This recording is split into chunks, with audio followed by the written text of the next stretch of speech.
While it has only been 2 arcs since Whole Cake Island, one could say that Katakuri, the arguable main antagonist of that arc, has been left behind by the story in terms of power.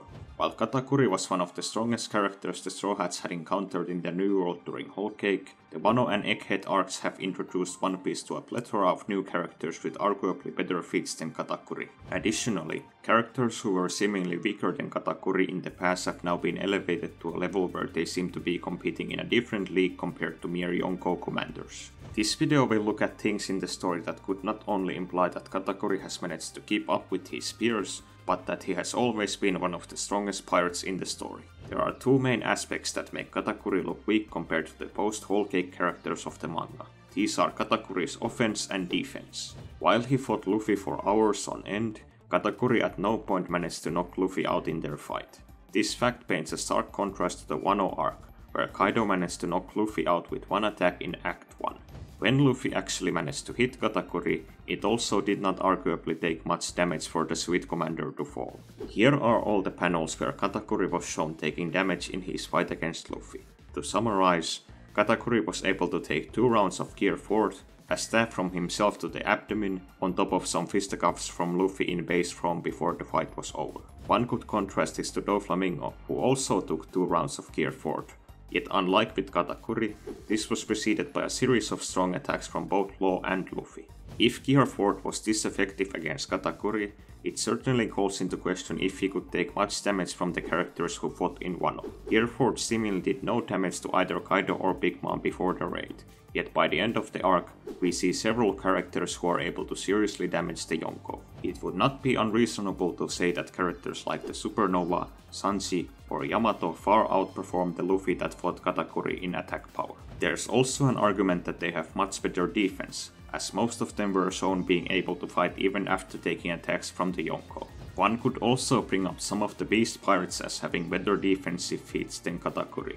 Even after already fighting Marco at the start of the raid, King was able to tank several attacks from Zoro before falling, some of which were even imbued with Conqueror's Haki. He also managed to block a Dragon Twister from Zoro, an attack which had previously been able to cut even Kaido. Ulti was also still able to keep standing after being hit by an attack by Big Mom in which she combined all her 3 main homies. This was also after she had already taken attacks from the likes of Luffy and Yamato during the raid. This outperformance of Katakuri also seemingly continues even after the Wano arc.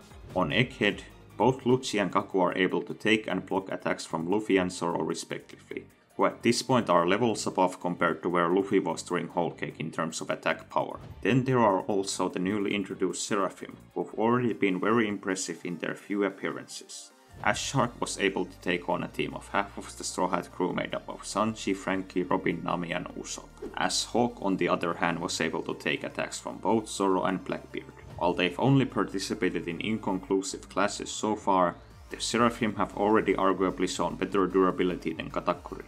Lastly, if it's to be given any credence, Katakuri's days of holding the highest known bounty have long since passed. There are now well over a dozen confirmed bounties higher than his. For further humiliation, these include both other Yonko first mates as well as someone like Jinbei, who is Katakuri's former subordinate. With all these previously mentioned characters in mind, the next part of the video will address why Katakuri might actually still be around their level.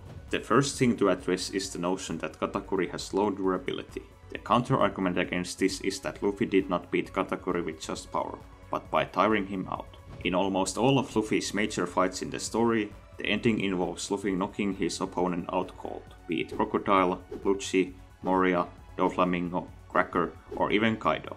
This however did not happen with Katakuri. After taking Luffy's King Cobra attack, Katakuri was still able to retain his consciousness. Later, while Luffy is escaping from Big Mom's territory, Katakuri is shown still being conscious as Brule is treating him. This idea supposes that it was not simply damage, but lack of energy that made Katakuri finally fall. Before this moment, Katakuri had been in action for what could be as long as 15 hours, from the morning of the tea party to the ending of his fight with Luffy, with only a few breaks in between. During these 15 hours, Katakuri was relentlessly using his abilities. To clarify, it has been shown on multiple occasions that Haki depletes one's stamina. Luffy himself runs out of Haki when he excessively uses Gear 4. Zoro also believed that he would have died if he had kept using his Conqueror's Haki in his fight against King. Luffy also states that Katakuri's Observation Haki would eventually run out if he kept using it. As Katakuri was constantly using advanced applications of both armament and Observation Haki from morning to midnight, it is a testament to his endurance that he was still conscious after the ordeal. Another thing that Katakuri was using throughout the day was his Devil Fruit. Like Haki, we know from characters such as Law, Robin and Kaido that usage of one's Devil Fruit abilities depletes your stamina. Yet Katakuri did something even beyond that, as he was using his awakening for hours on end when fighting Luffy. This is actually something that is even more impressive after the information we got in the Wano arc. Law and Kid both state that using awakened techniques takes a huge amount of energy, which is why they should be only used as a last resort. This can also be seen with someone like Doflamingo, who only started using awakening at the very end of his fight against Luffy.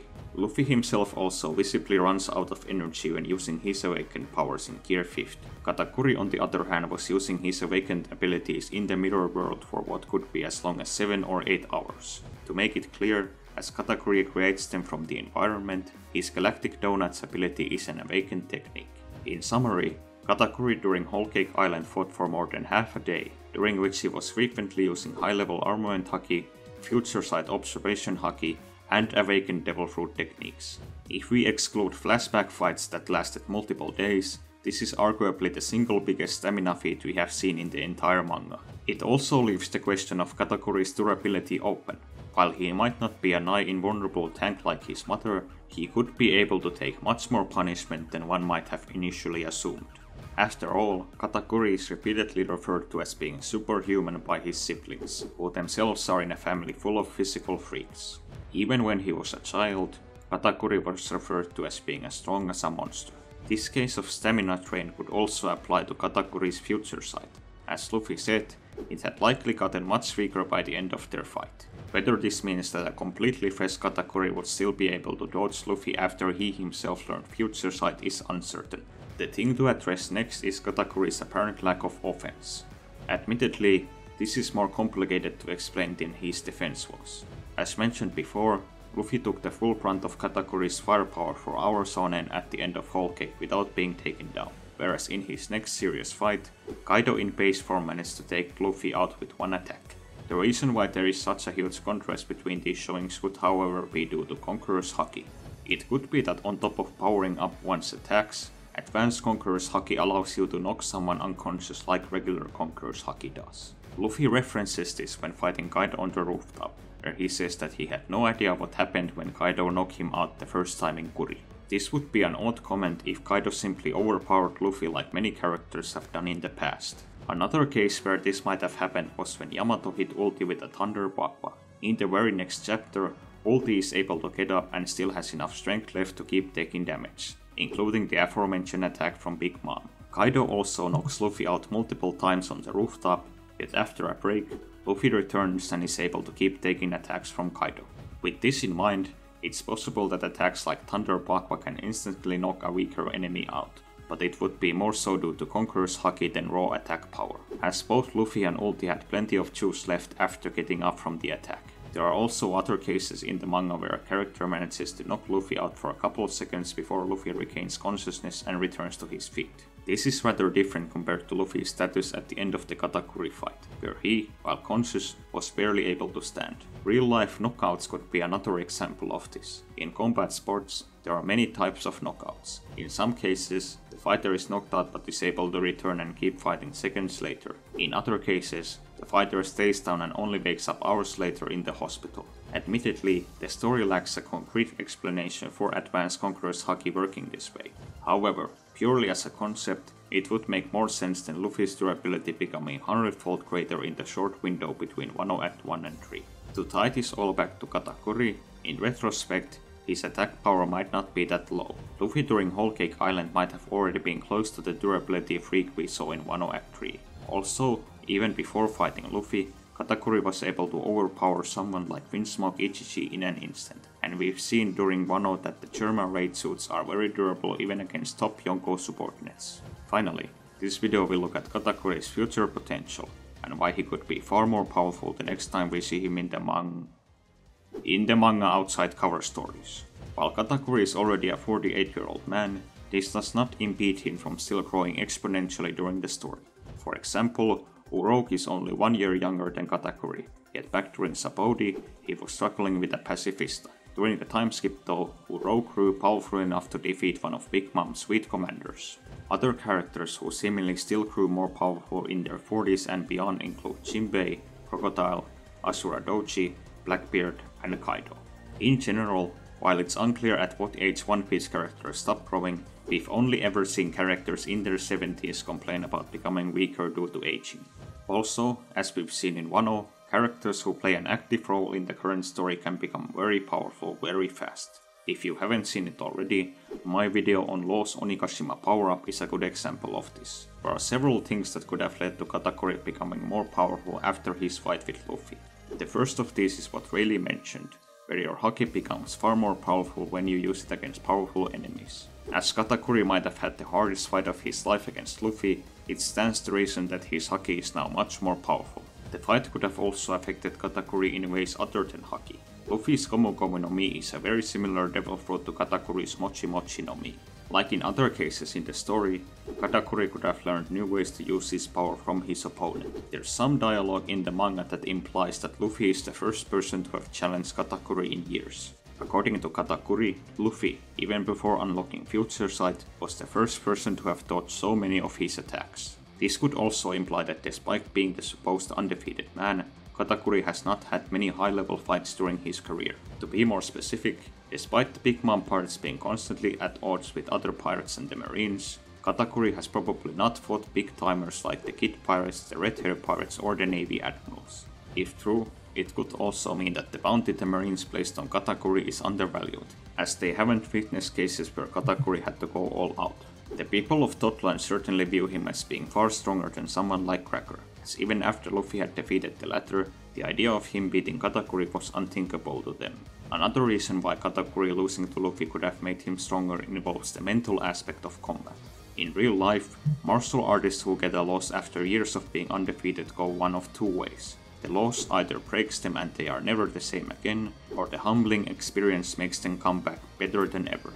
This can also be seen in One Piece. Someone like Gecko Moria had his will broken when Kaido defeated him and killed his crew, becoming someone who completely neglected their own power. On the other hand, someone like Rob Lucci seemingly turned his loss to Luffy into a strength and became far more powerful over the time skip. While it remains to be seen which path Katakuri will take, one can already see more Lucci than Moria in him. Katakuri seemingly wants to face Luffy again even after losing to him, as he both asked if Luffy would be coming back to Totland and was later glad when he heard that Luffy had escaped their territory. This new rivalry could be a great source of motivation for Katakuri, especially after he hears about Luffy's actions in Wano. Next, I will address the possibility of Katakuri unlocking Advanced Conqueror's Haki. The idea might actually not be as baseless as one might think. Katakuri's Conqueror's Haki was already shown to be stronger than many of the other characters with the ability. For example, when characters such as Jinchao and Doflamingo use their Conquerors, it sends ripples of Haki across the surrounding area. When Katakuri uses it, it actually breaks the surrounding area. For reference, the only other times we've seen Conqueror's Haki physically affect the surrounding environment has been from the Yonko and the Pirate King. This is also the level Luffy was at only one arc before he unlocked Advanced Conquerors in Wano. We also know Katakuri is aware of Advanced Conqueror's Haki's existence, as his mother possesses the ability. Katakuri's fighting style could also be very well suited for this ability. While characters like Kaido and Yamato only use Conquerors on their main weapon, Katakuri in theory could imbue the dozens of mochi fists he creates with the Haki. The final thing that could push Katakuri to be more powerful is the terrible situation the Big Mom pirates are currently in. While they were already humiliated by the events of Whole Cake Island, things have only gone worse for them since. Big Mom's escapade into Wano ended up being a complete failure, with both Big Mom and Perospero being defeated by Luffy's alliance. Back in Totland, the Big Mom pirates have also suffered two consecutive raids. The first one by Sherma, in which they successfully freed both Nichi and Yonchi, the second by the Blackbeard pirates, where they ended up capturing Pudding. In the past, Luffy himself has managed to push himself to a completely different level several times over in trying to protect his crew. As his family is in disarray, Katakuri might have to step up and live up to his reputation as the Charlotte family's greatest creation. After all, With both the queen and the eldest son out of the picture, the second son might have to take up the crown. If you'd like to watch another character breakdown, consider checking out this video where I go through how Low's childhood might have led to his Devilhood awakening. Thanks for watching.